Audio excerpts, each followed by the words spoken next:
યાત્રાધામ પાવાગઢ પર્વત ઉપર જૈન તીર્થંકરોની પ્રતિમાઓને હટાવવા મામલે સમાધાન થયું છે।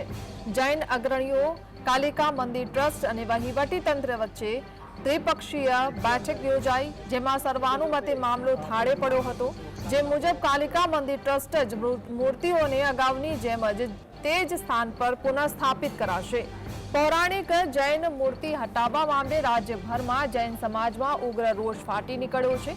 પાવાગઢ તીર્થ વિકાસ સમિતિના મતે પાવાગઢ ડુંગર ઉપર મંદિર તરફ જવા માટે જૂના દાદરા છે, તેની બંને બાજુ ગોખલામાં 22માં તીર્થંકર નેમિનાથ ભગવાન સહિત 7 મૂર્તિઓ હજારો વર્ષથી સ્થાપિત છે।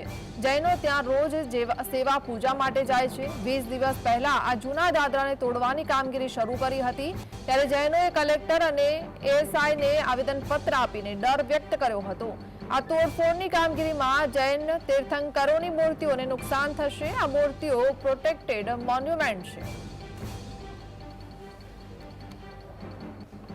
ત્યારે ટ્રસ્ટના બધા સભ્યો સાથે, ડીએસપી સાથે, કલેક્ટર સાહેબ સાથે અને પીઆઈ સાહેબ સાથે અત્યારે ચર્ચા વિચારણા થઈ। અત્યારે અમને સારો મેસેજ આપ્યો છે। જૈન સમાજને એકદમ હર્ષ થયો છે કે પાછી જે પ્રતિમા છે એ પાછી ઇન્સ્ટોલ કરી અને એ જ જગ્યા ઉપર પાછી લગાડી દેવામાં આવશે એવી અમને બાંયધરી આપી છે। અને અત્યારે તુરંત ધારા ધોરણ અત્યારે યુદ્ધના ધોરણે આ કામ ચાલુ કરવામાં આવે છે। પાવાગઢ ખાતે રિનોવેશનનું કામ ઘણા સમયથી ચાલતું હોય છે। યાત્રિકોની સલામતી અને સુવિધા જોવા માટે સરકાર દ્વારા અને ટ્રસ્ટ દ્વારા ખૂબ મોટા પ્રમાણમાં કામગીરી ચાલુ હોય છે। એ દરમિયાન જૂનો શેડ હતો, એ શેડને પવન હોવાના કારણે તૂટી અને કોઈ યાત્રિકને નુકસાન ના થાય એ ખસેડવાની કામગીરી દરમિયાન કદાચ કોઈ કલાત્મક કૃષિ કે સ્થાપત્યને નુકસાન થયું હોય, નીકળી ગયું હોય તો એના કારણે ઇસ્યુ ઊભો થયેલો।